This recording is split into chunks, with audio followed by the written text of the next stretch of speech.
All right, folks, we already have a glitch. Music is playing from like all over the place. Austin, I don't I have can a. hear you at least.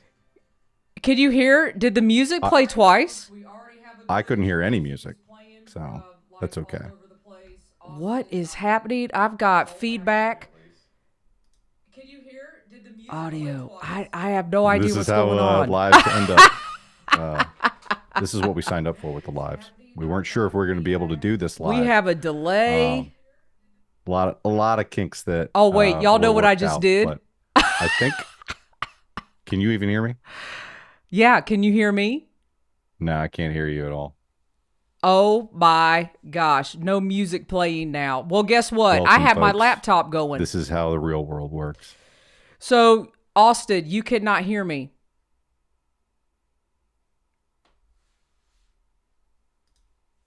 Austin, can you hear me now? I can hear you now. All right, folks, welcome back to Beyond the Trail podcast, where obviously we are having major technical difficulties at the beginning, but I think I figured out what's going on. So we are here live on our Jester Wallis Productions YouTube channel. I am Julie Gayhart, and here beside me, Austin. What, What do you got? What do you what's got up, to folks? say? So, yes, technical difficulties, but I want everyone to understand like there's a lot going on technically for this episode. We'll get into that, but this is not just a simple like showing up and talking heads and that kind of thing. We're actually gonna show some footage, show some behind the scenes of how we created Safe and Found, like how we uh, just pulled it out of the ether and created something from nothing. Some of our brainstorming, um, but this is definitely going to be a visual podcast, and so uh, Julie actually had to go back to the drawing board on how to even uh, broadcast is broadcast the word Yeah, broadcast this. live broadcast. Um, yeah, do the live broadcast. We had to completely change the way we've normally done it so that we can share all that. So very exciting. Very exciting. Yeah, very excited. So what had happened was I had my laptop going. So I am currently on a desktop. That is how we are broadcasting this on a Mac Studio. And right beside me to my left, where I have all my notes, I had the YouTube. I had it playing.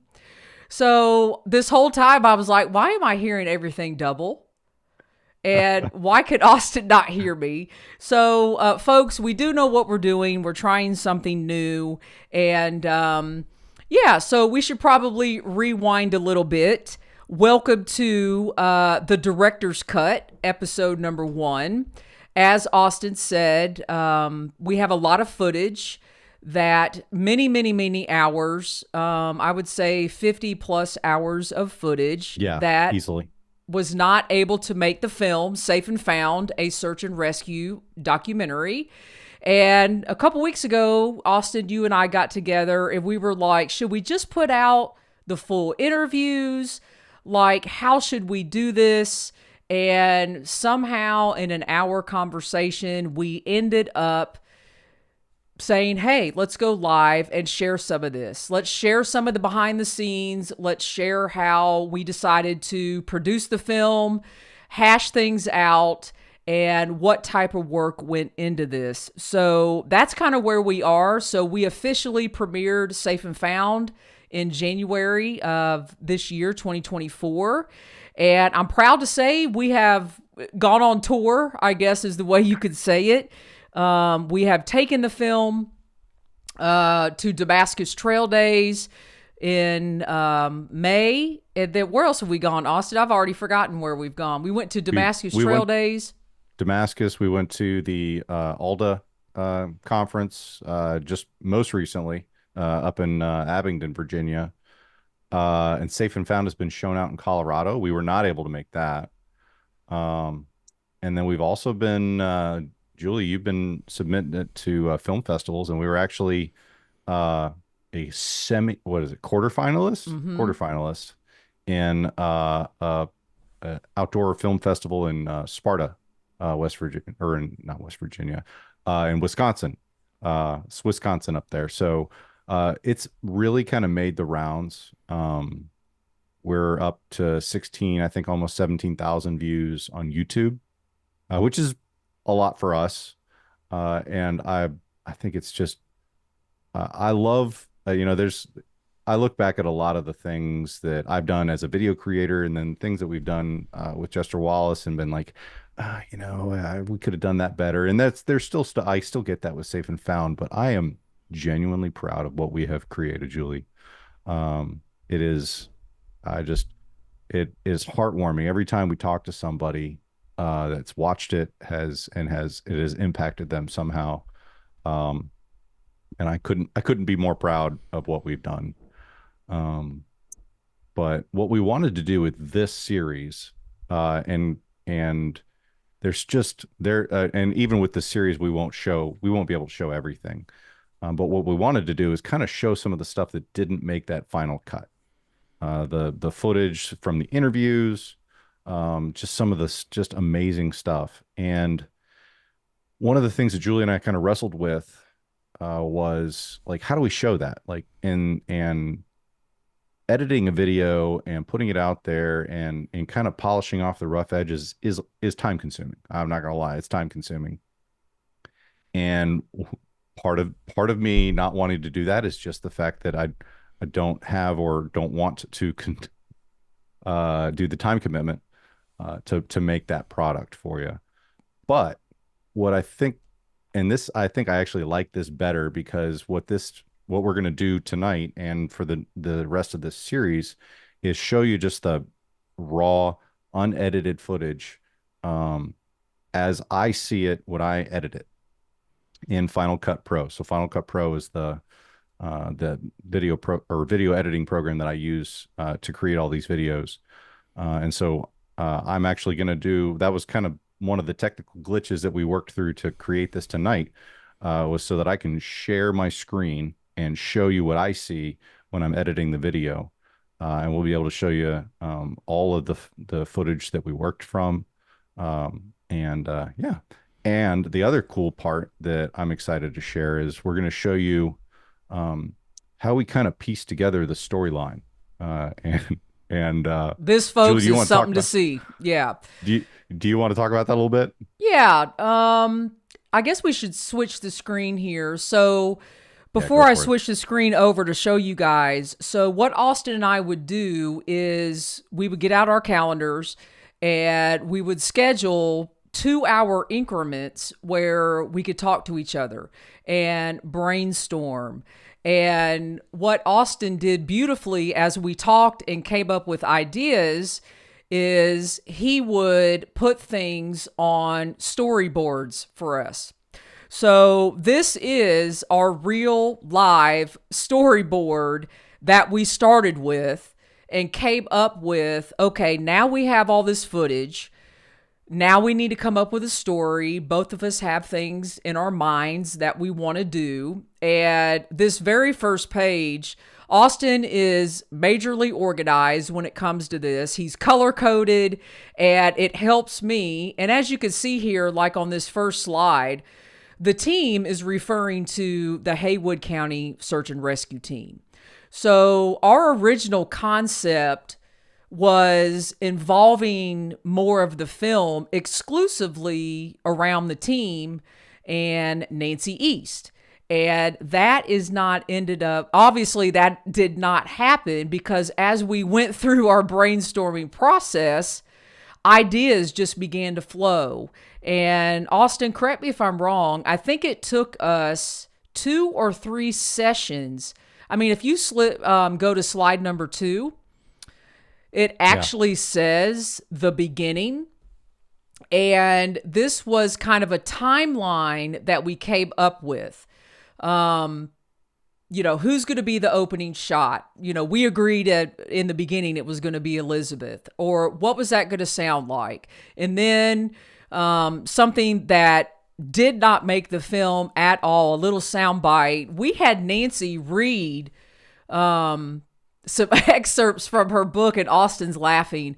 Y'all, that did not work out at all. We had this big idea that we were going to have her read from the book, and, it was going to be some voiceover and things like that. But, you throw things out there. We filmed it. In one of our episodes, we're actually going to show you some of that. Nancy's going to hate it, but we're going to show it anyway. So part of this is just to show you guys what a two-person team really put together for Safe and Found. Obviously, Austin and I had different roles in this, different things in the interview process, in the filming process. It really was the two of us that did the full production on the film. Yes, we had an artist, Heidi Nisbet. We had the team. We were working with Nancy. But when it came right down to it, they all gave us carte blanche and we went for it. So, Austin, I don't know what you want to say about these. This is your color-coded masterpiece. Yeah, well, and this is the polished version because it was very chaotic. Because this is the what we're looking at right now is kind of the product that we came up with from all of these hours and hours of brainstorming and talking. And we like if we look at slot like this one right here, this was our original thought. But then we actually did a couple of days of filming with Nancy, and then working with Heidi as well. We had to like completely revamp the timeline and the story. And so we went back to the drawing board. And so we kind of broke the film down into beginning, middle, end. And so we kind of have a rough idea of what the beginning looks like, have a rough idea of the middle, and then a rough idea of the end. And we kind of have these big rocks. And then what we tried to do as we shot the footage was kind of have these building blocks in mind, especially for Julie as she's asking these questions and trying to get folks to say the right things. Yeah. That's the way it is. You want them to tell the story in the way that right. you want them to, fit the timeline, so to speak. But that really didn't happen at all either. Well, I really want Julie, I want to give you a lot of credit because your voice doesn't really make the film a lot. But your skill and your artistry in asking the right questions and getting people to open up, that made the film. That is the meat and potatoes of Safe and Found are these interviews. And it's amazing. I love it. I'm so happy about it. Well, I thank you for that. And, I don't know how. I just, because I think people knew that we were passionate about this project. Yeah. Like both of us were. We were really, really into making this something, and nothing was going to stop us. We just had that drive. Now, afterwards, we got totally exhausted and fell apart. But while we were while we were doing this, it was really everybody that we met for this film. And also Elizabeth, we're going to show some of her footage this evening.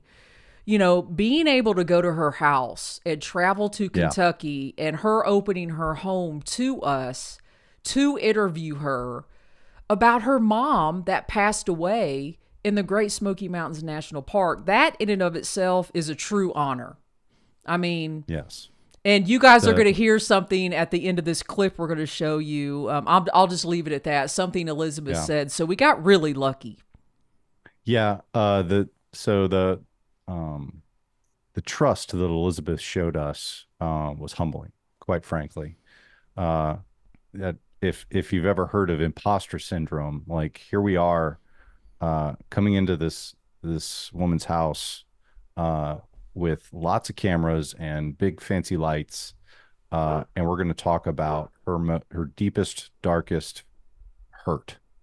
The most personal parts of her life. And it was a humbling experience. And I completely honored that she trusted us. And we'll talk about that a little bit, like you said, but an amazing experience. And we could spend hours going over these storyboards, but Oh another yeah. thing that we did, so we interviewed, I don't know, 14, 15 people when it came out in the wash. And then, Yeah. so we would try to put a timeline together. But then we started, or I should say, Austin, you did the work on this. So you guys can see this screen. These are timestamps of every possible subject matter. This is just for Elizabeth's interview. Yeah. So, yeah, then Austin, you guys can see like the very first one, the second one was a minute 43. So, Austin would do this. Then we would meet again and pick out clips that would match our timeline of what we put together on the storyboard. So, that was even additional sessions of us meeting together. So, Austin, do you want to talk about this for a second? Yeah, I mean this is where this is the time-consuming, completely non-sexy work of video production comes in because it's very tedious. This we talked to Elizabeth for uh, over an hour and a half, according to this. So we'll just say an hour and 40 minutes. Um, but listening to an interview from start to finish I mean, each one would take me a couple of hours probably because you got to listen intently to each interview, think about what they're talking about, and essentially make chapters, small little chapters for each interview, so that Julie and I can then go back and then start to uh, put this puzzle together. The way I heard it described once, and it was 100% accurate. You're putting a puzzle together and you have no idea what the puzzle looks like at the end. You don't know what it's supposed to look like, but you have all these pieces and trying to figure out which ones fit where. And so that's what this was essentially creating those puzzle pieces, those little building blocks. Because what we would do, so this is Elizabeth's interview.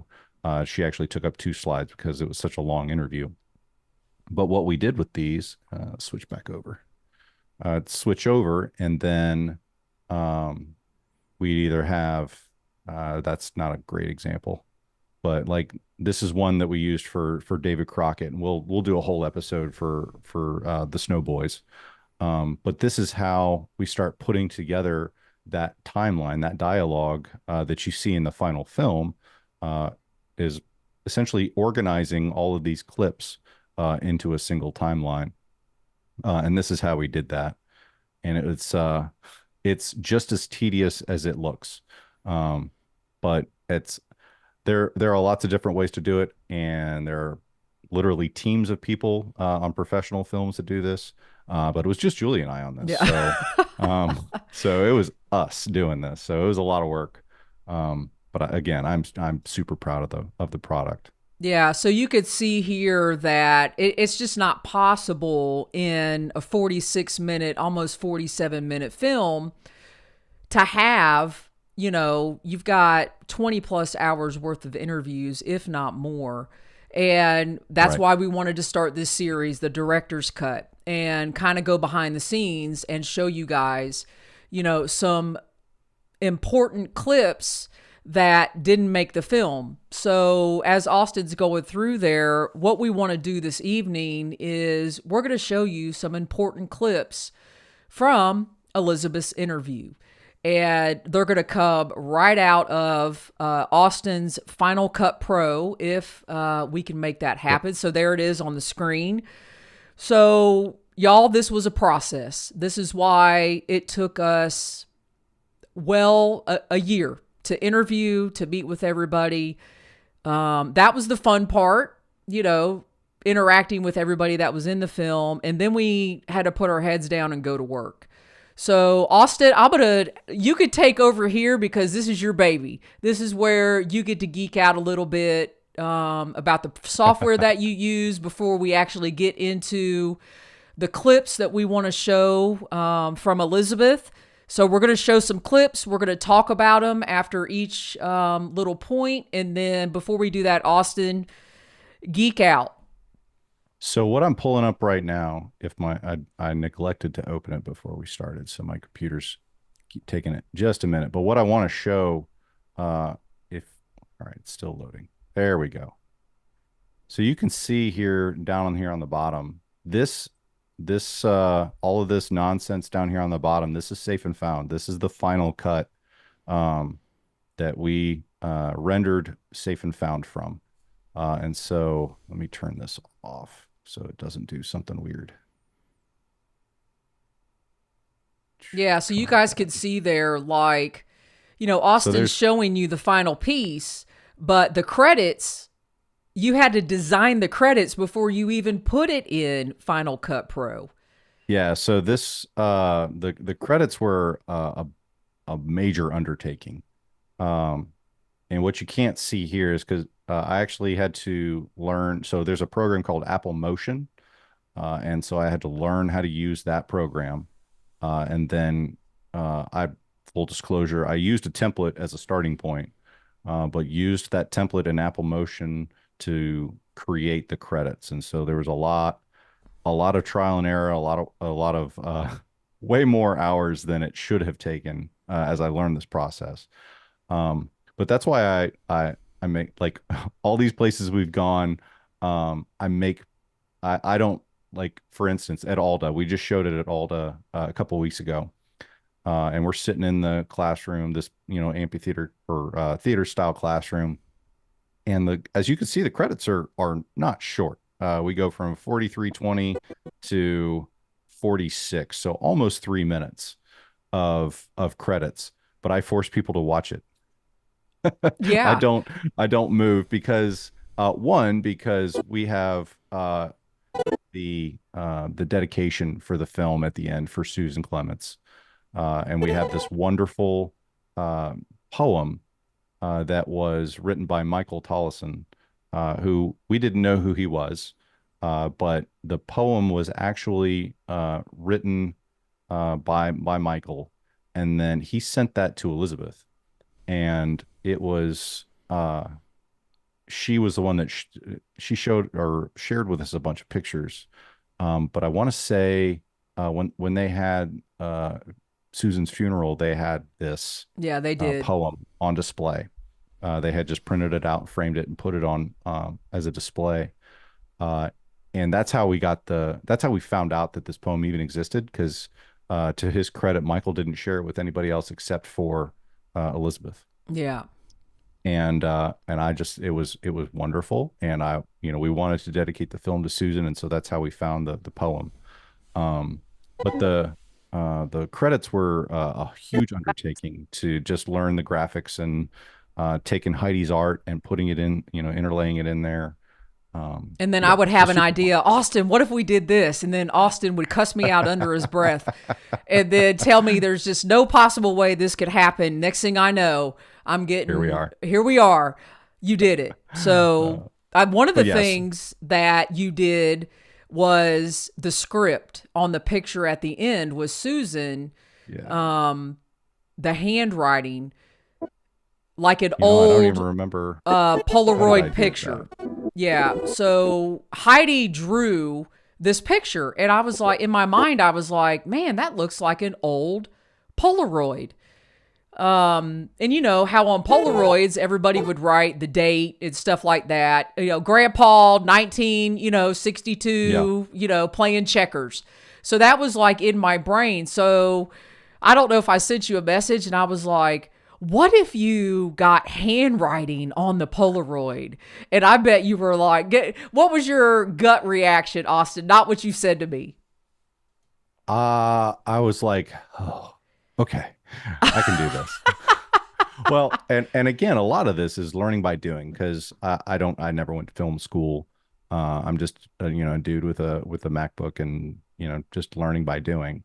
And so I have a subscription with Motion Array, which has a conglomeration of different music and templates and stuff like that. So I found a template for essentially cursive writing, and had to it, there again a learning curve, but learned how to put that in there.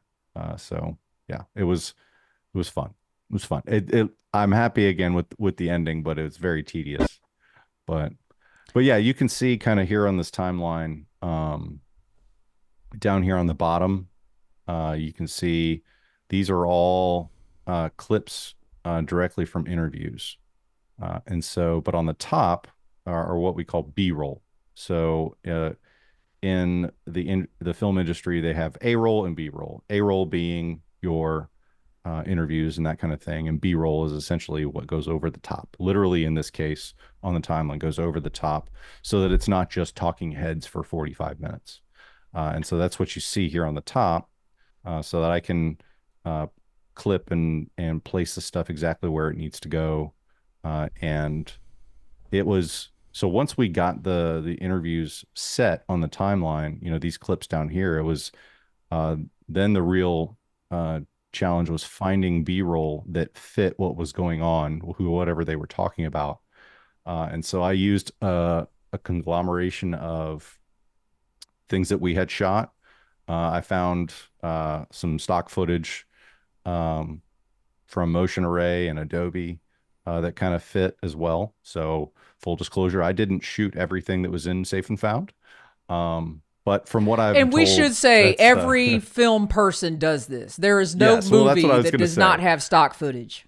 That was what I was going to say is it took so I have a Andy is one of my hiking friends that we met on the John Muir Trail, and my brother and I go hiking with them every year, and he does this professionally, and he's like, because I told him about my trepidation of using stock footage. It just felt insincere, and he's like, dude, everybody uses stock footage.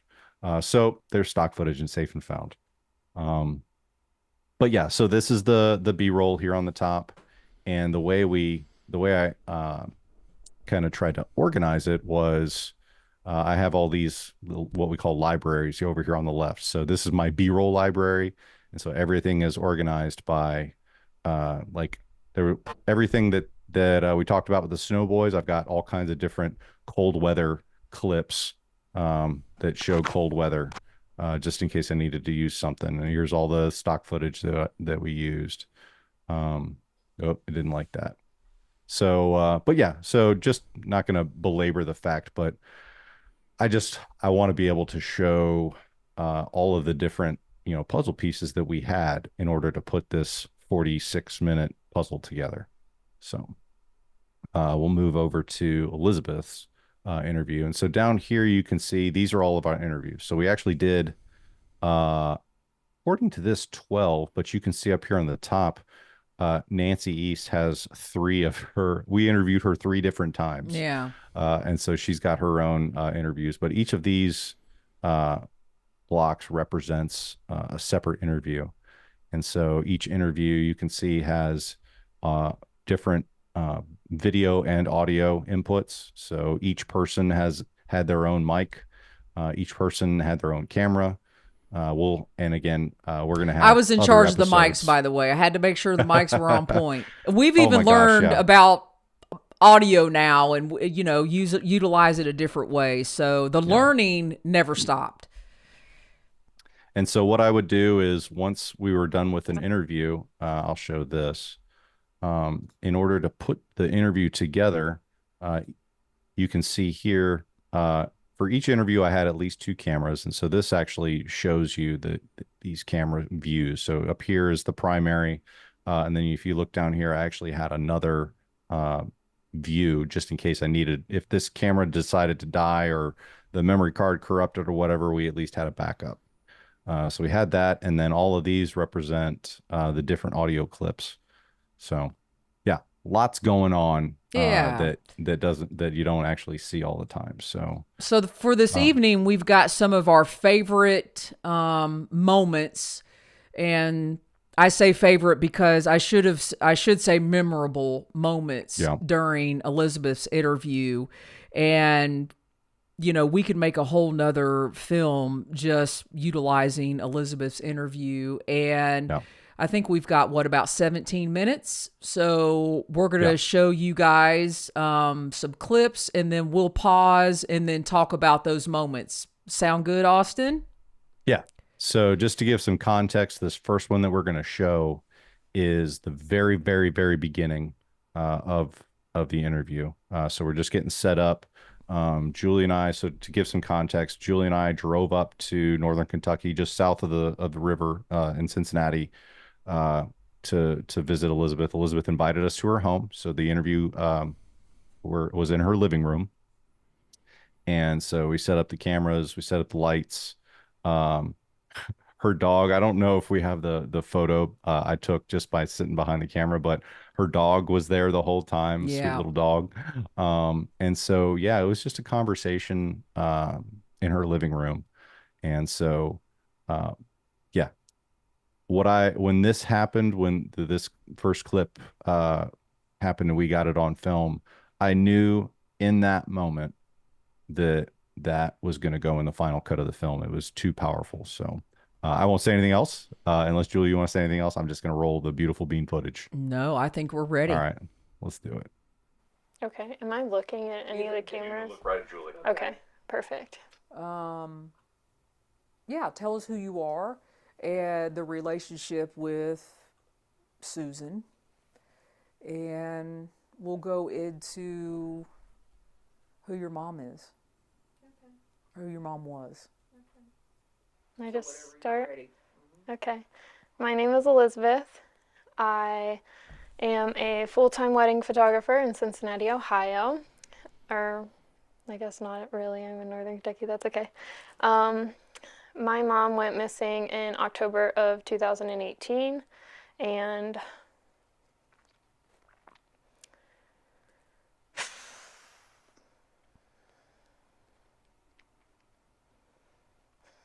it's changed everything for me. So, who's your mom? What's your mom's name? Susan Clements.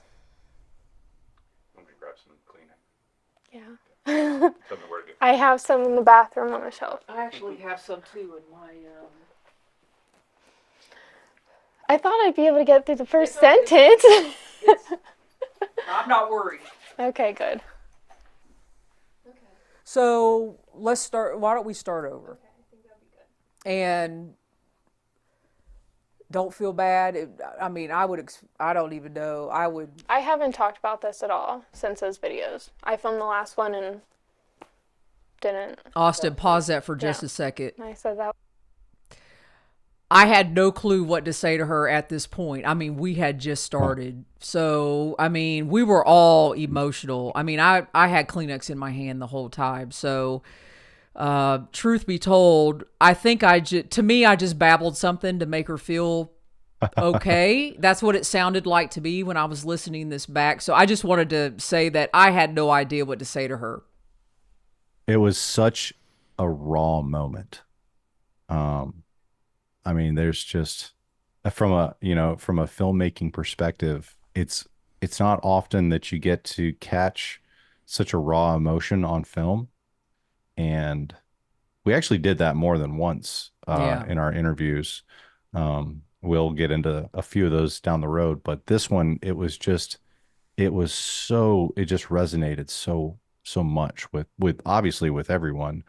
Um, but yeah, just incredible. Yeah. And so here we are. So I think if we keep going, Julie, you talk a little bit about what the film is going to mean Yeah. for everyone. So I think that's important to listen to. All right. That was good. Just to get out.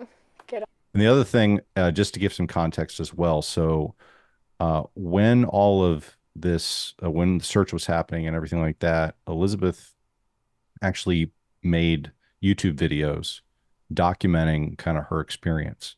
And so that's how we did a lot of the research, and how we found out about Elizabeth was through these videos that she had posted on YouTube.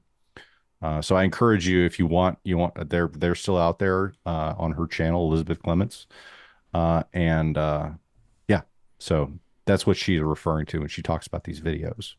On out of me, have the whole story in case I ever wanted to look back at it, and then I never. We'll probably say it 10 more times, but thank you. You're welcome. So the thing about this, the positive aspect of this, and I cannot emphasize this to you enough. If there's anything positive about a loss of a loved one, Your mother has impacted lives for the positive, and because of Nancy writing that, your mother has saved lives, multiple lives. I would even maybe go into the hundreds because of people learning about preventative education when it comes to hiking. So that's a positive. And it may not impact your world right now, but in Western North Carolina, you and your mother are impacting lives daily. Daily. And that's one of the things that we want to, get out in this film. And So that's the beginning. That's how we started. My goodness gracious. yeah, It was on from there. yeah, yeah. I mean, it pretty much speaks for itself. So we could probably Yeah. keep going. I'm about to start to get emotional about it again because it was such just a powerful day. And so the course of the interview was essentially recounting uh each day. Uh so the Elizabeth talks about um how she found out that her mother was missing. Um and I don't think we're going to watch that. But she walked us through step by step, day by day, everything that she experienced, everything that her family experienced, um, and kind of her interactions with the search and rescue personnel, because there was an army of search and rescue out there throughout that week. Um, but I think the what we're going to watch next is about how she found out that her mother had died, and that they had found her body. And so that was this is another raw moment, and I thought it was important to include this because one of the things that we got in another interview, our roundtable interview is what we call it, with Sheriff Greg Christopher and Greg Shuping and Mike Street, was this interaction with family members of those that are lost, or that are either still lost and haven't been found, or they have been found and they're found deceased, and so it's a recovery. But that interaction, and I thought it was really important to kind of highlight that, because the search and rescue, is kind of a sexy process. Go out in the woods, we're going to find people. There's helicopters and rappelling and ropes and everything like that. But the real emotional impact that these search and rescue teams can have really resonated with Elizabeth, and I wanted to make sure that we talked about that. So we'll go ahead and play. That day we were all very positive. We woke up and as a group we decided we weren't gonna go up there in the morning. We were gonna wait until the afternoon. And so I think we had like board games in the lobby, and like we were trying to be positive, and we had like positive music going, and we were like, for whatever reason, we were like, today's the day they're gonna find her and it's gonna be great, and we were just trying to be like really positive. And then we called our family liaison and said, okay, we're ready to go up. And around that time, she got the call that they found her. And so she's trying to be positive with us as we're going up. So did she know? She knew, yeah. My dad was already up there, and I remember that Joe Pond was up there, and he found Was Joe Pond with the Smokies. Yeah, and he was like the main coordinator of organizing everything. He was incredible. But I remember that we weren't up there when they found her, and he got word. And I remember him telling me that he like went through the parking lot and was just breaking down, and my dad happened to like round the corner and see him, and so that's how my dad found out.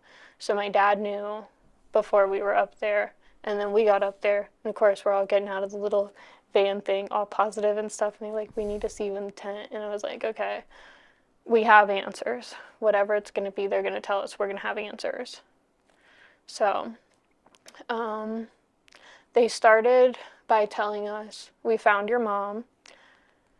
And before being a photographer and doing, you know, my dream job, I worked in a hospital, and they would always say, like, when you're talking to people, the one thing you have to, like, do is say, you need to specifically tell them.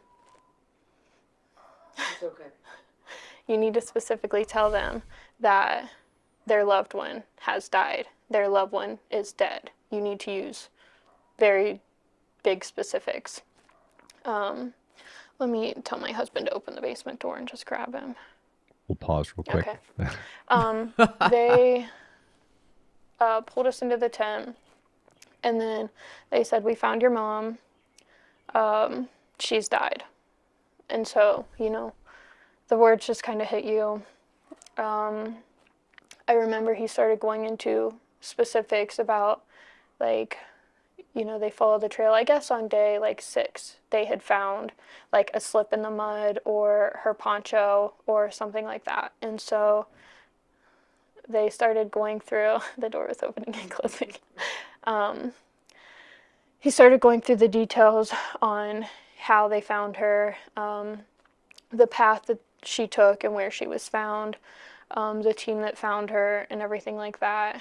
And that she was being, like, they had a helicopter coming in to, like, get her body and transport her. And so we were told, and then I just remember, like, going out of the tent and, like, I don't want to say I lost it. I tried to keep it together in front of everyone. But we walked out of the tent, and there was just, like, this gorgeous, like, beautiful, like, sunset all over everything. And I remember taking a picture, and in the picture there's, like, these, like, sun rays coming down through the clouds. And I remember that Joe came over to me and was like, that area over there is where we found her, and it was where, like, the light rays were, which was, you know, nice. But that was just the end of one messy week, and then the whole start of going home and stuff started right after. So this is the actual picture that she took that day. Elizabeth was incredibly generous with everything that she gave us, not only just allowing us into the house, but she provided a lot of the photos that we used in Safe and Found of her family. She and photos from that week when they were out there in the Smokies. And so this was one of those photos that she shared with us. And my gosh, to sit there and listen to her recount this story. But yeah, it was the and the impact that those search and rescue members had was unbelievable. And for me personally, it resonated a lot with me because my day job / night job, whatever it is, I'm a first responder. And so I've had those conversations before in real life, and it just resonated so much with me to hear it from a family member, to hear how those actions helped her, even though there's no good way to make it feel good. They still had a job to do. At the end of the day, they had a job to do. And so it was amazing for me to listen to that. So it was just what a morning. Yeah, that was quite the interview. That was quite the interview for sure. I think we both walked out of there, and I was like, we were just, I don't know, we had to take a breath. Because honestly, she just truly, truly opened up, and really gave us her heartfelt story and things that we're not even going to show tonight. She went into very deep depths on even how her mother treated people at Christmas. She told the story of how her mother would always invite people over who she didn't think was going to have a good Christmas. And the stories just went on. And it was truly incredible. And I don't even know how to rank this. You cannot put a ranking on this No way. interview. And, the way she talked about search and rescue, man, the way she talked about Nancy, we don't even have that clip in here tonight. She was very heartfelt and thankful to Nancy East. And, we could go on, but I know we have another clip. Yeah, let's go ahead and watch that. Can you talk about the interactions with Joe? Because Joe is the one that told you, gave you that news. And you mentioned something in your video, is why I'm asking about that conversation that you had with him in that moment. I think I have it written down actually. Let's see if it, because I had crazy people reaching out when I got home and calling. I was an idiot and shared my phone online for my business, and so I had crazy people calling me, and so I had to get a new number. But I have text messages from him of like all sorts of nice things that he said.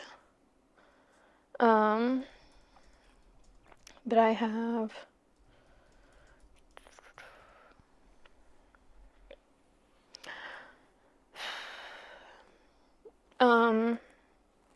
I just remember he gave me a hug and I started crying, and I said that I didn't know what I was going to do without her, and that I didn't know how my life would go on or how I would make it. And he gave me a hug and whispered in my ear and said, "You're going to do everything that you can to make her proud. Please make your mother proud and don't waste any of your talents." And so that was very nice to hear. I liked it enough that I wrote it down.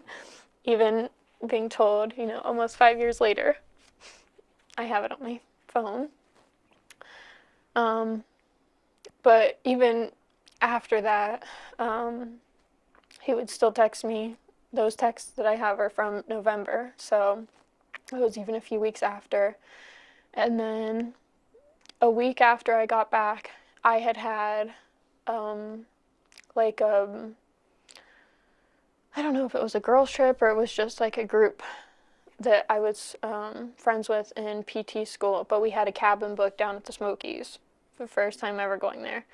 And I did not want to go. I said that would be too traumatic, but my friends convinced me that it might be healing. So a week later, I was back down at the parks, and then 2 of my friends went with me to meet up with Joe, and he walked us through the trail, and he spent a couple hours with us talking about this is what he thinks that happened.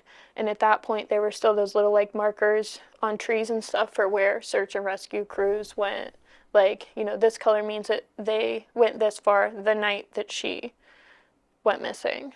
And so he would walk through, and then he did something where we would stand on the trail and he went down in the woods like 5 or 10 feet and turned around, and like we couldn't see each other. Just like the elevation changed, the trees, the brush, everything like that. And so he was really able to give good closure that she didn't have to be going crazy for her to get lost. Like, it just takes, like, with the fog, and if you're not paying 100% attention, you can step off the trail, and by the time you turn around and look, you can't see the trail.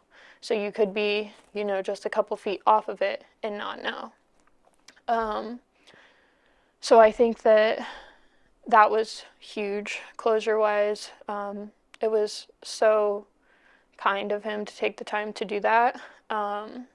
And just like hear all of his theories that he thinks happened, because I'm not out there searching. I don't know what the terrain is like. I don't know I'm looking at a map, but I can't say, oh yeah, she probably went off right here. But he could say, I think this is the area that she got off. I think this is what happened. Looking back now, I think that, these things here could have been a sign of her or anything like that. Do you want to talk about what he thinks happened? What he thinks happened? I can. So I won't be very good at describing it because okay.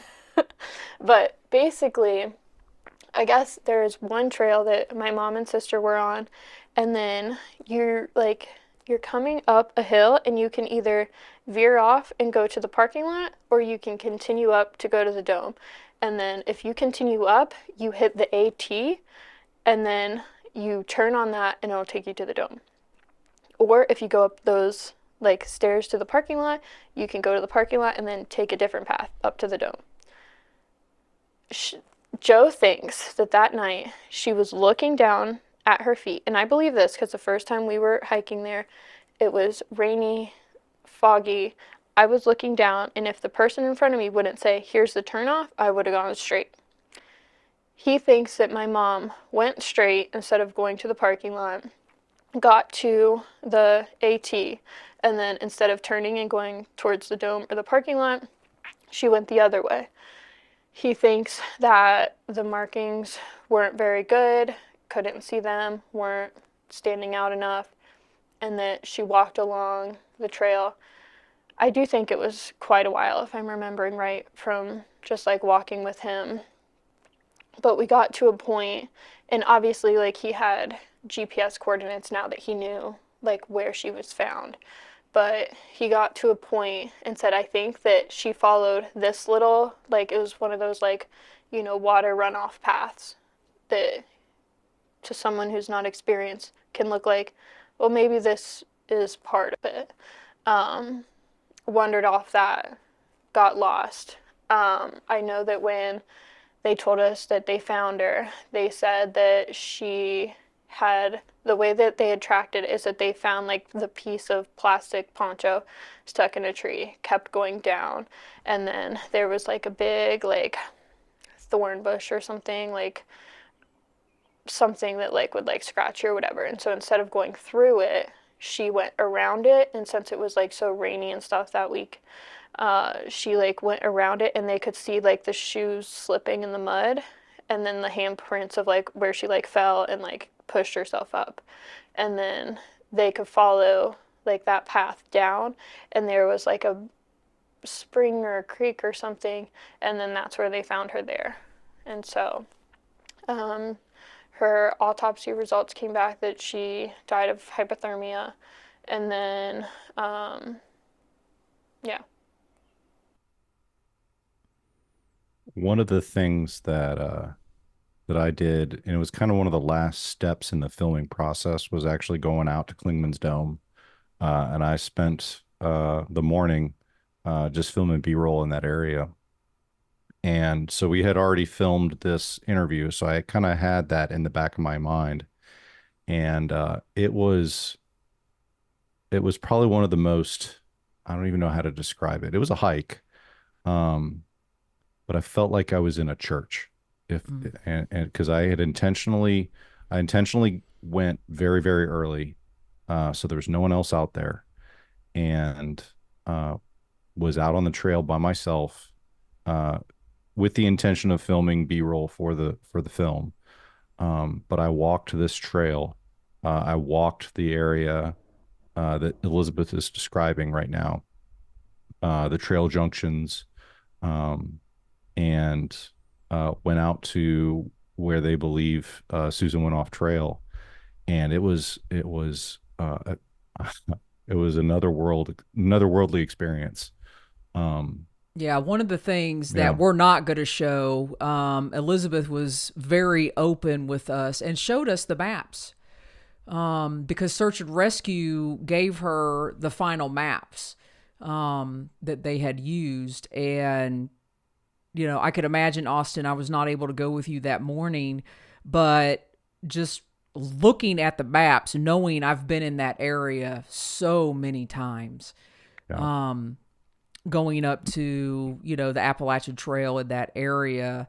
And I have not been to that area since this film. So I think I'll have the experience that you had, not to cut you off, but I mean, she showed us exactly where everything went down, and that was surreal.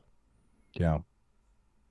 Well, and I just had a thought and it came out of my head, but it was, oh, I remember. So one of the things she talks about in this clip was that she went back and I want to point it out to uh, especially the experienced hikers that might watch this, is how easy it is to get disoriented when you step off trail. Because she went out there with someone, Elizabeth went out there with someone that was experienced to retrace the steps. And, she would step off trail, or someone would step off trail, and then you can't see the trail when you turn around. It's so thick with either fog or foliage or underbrush or whatever that you can't see the trail. And so, one of the phrases that Nancy used in her interviews was called lizard brain. Like when we get scared, when we start panicking, when we're lost, we kind of go back to that lizard brain. And so it's easy to let that lizard brain take over. And so if you don't have your wits about you and you don't know where you are, things can get really bad really fast. And that goes not just for beginner hikers, that goes for experienced hikers too. And so that was one of the things, that was why we chose this clip too, was to kind of highlight that, is that, yes, Susan was not an experienced hiker, but this could happen to a lot of people. That was the reason we highlighted her story too, is that the story of Susan Clements it seems far-fetched for someone to get lost and die in such a highly traveled area, but it happened, and it could happen very easily for those that are not prepared and that don't understand what's going on around them. So there's a lot going on. Yeah, that was a very educational few minutes from Elizabeth there, and I'm glad you decided to show that. That's very powerful. I mean, we could have made a whole movie around that. Yeah. So, yeah. I genuinely don't remember what this next clip is, but we'll just go ahead and go. It'll be a surprise for all of us. So the title of this documentary is Safe and Found. What does that mean to you?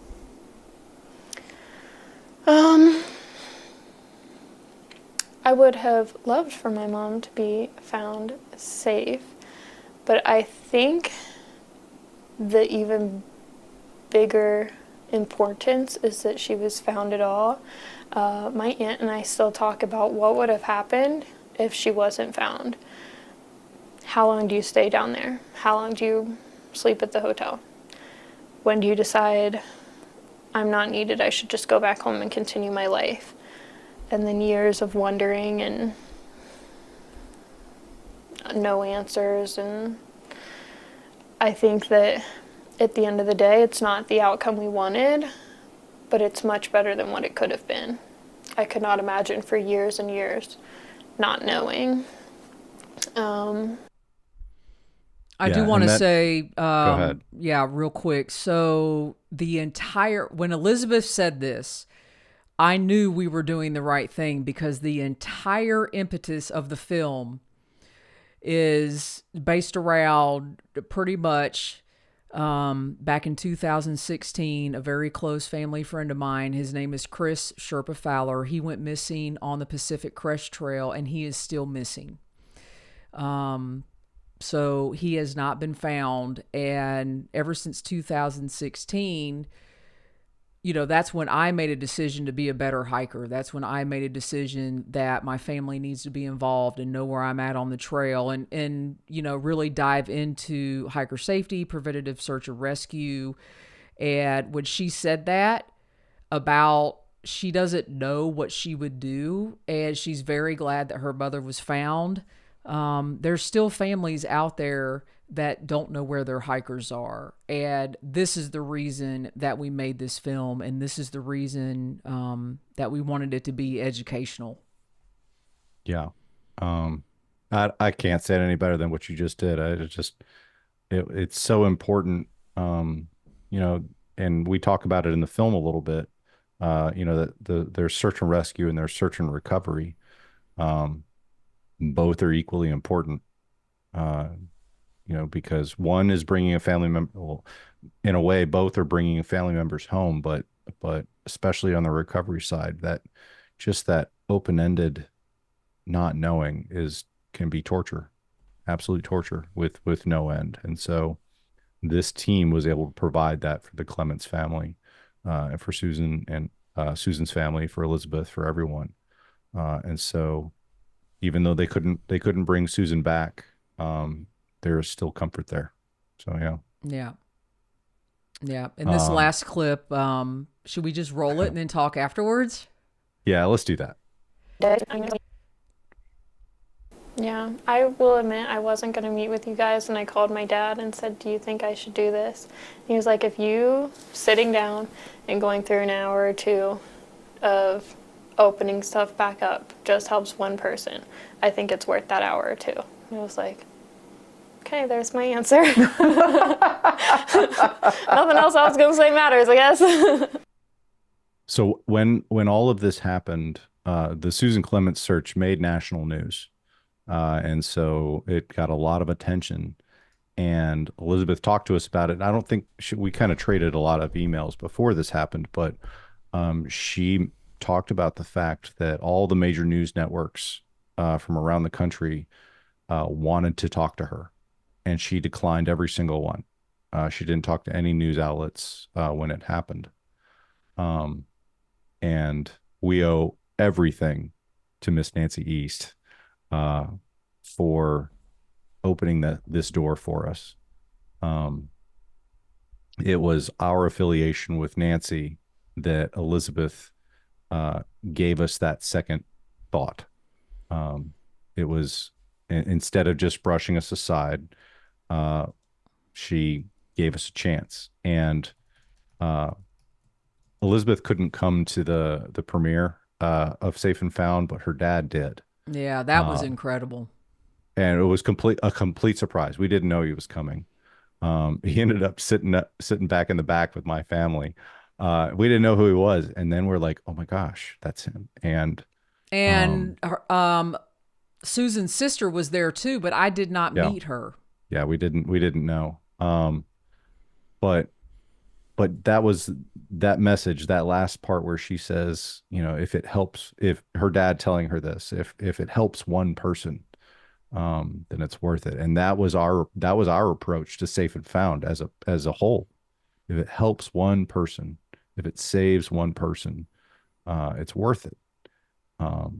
And my gosh, did it ever resonate with us. And at the premiere of the film, he came up and we did a dedication, and what a person. He thanked us profusely. So I'm very, very thankful for that. Did we get that on film, Austin? I do have something. Maybe we'll show that in the last episode. Yeah, we could do that. Yeah. So I flipped us back over to the other screen, but so you can see Austin and I a little bit better. I hope you all are enjoying this episode, because we have a full series put together. I think right now, about 10 episodes. And yeah, we could easily do more. Yeah, we could easily do more. If you all want more and prompt us to do more, then we might be convinced. But we just kind of think it's the right thing to do is throw it up on the screen and actually talk about it. I love those kind of videos when people actually tell you like the making of or behind the scenes. And there's still more story to tell from the film. So yeah, I think I'm going to really enjoy this. And we would love your comments. We would love your reactions if you guys like this, what you would like to see. More Austin geeking out in Final Cut Pro. I enjoy that. So My parting thoughts and final thoughts are I'm just so thankful to Elizabeth, her family, her dad. I mean, pretty much she gave us carte blanche to show whatever. And like Austin said, I mean, she gave us a ton of pictures and things to use. And that does not come lightly because there's a trust factor there. So I'm very thankful and grateful. And Austin, I know you probably have some parting words. I mean, we could go on, but yeah, we have so much. I don't know how we're going to cut everything off. No, it was the whole this day was incredibly humbling. It was a day that we weren't sure was ever going to happen. Um, building up to this, because I think I remember like sending that initial email, and just like how do I even ask to talk about this? Um, it was such a daunting task. Um, but it was much credit to Elizabeth and to her family for allowing us in. Incredibly humbling to be even just a tiny part of being able to tell her story, her mom's story, and her family's story. So yeah, it's a tremendous honor to be even a small part. So thank you to Elizabeth and the Clements family. 100%. So, folks, we are not done here. We might be done for this evening, but our next episode, I think we decided on Thursday, December the 5th. And our next episode, Austin, correct me if I'm wrong, we're going to share with them the roundtable discussion. Yes. And so Which that is, was I a think it's feat. some of our favorite. I mean, I hate to line things up, but it was very enjoyable. It was a fantastic way, and we'll get into it in the episode, but it turned out to be a huge success, and my head almost exploded with all of the cameras and sound and input for that. So the technical side of that was by far the most challenging interview I've ever filmed. So we'll get into that. Very excited to share that with everybody. Yeah, didn't Nancy and didn't we just leave you out there and we were like hobnobbing with everybody? And Yeah. Yeah. and I think we have some still photos from that as well that we could maybe show Sure.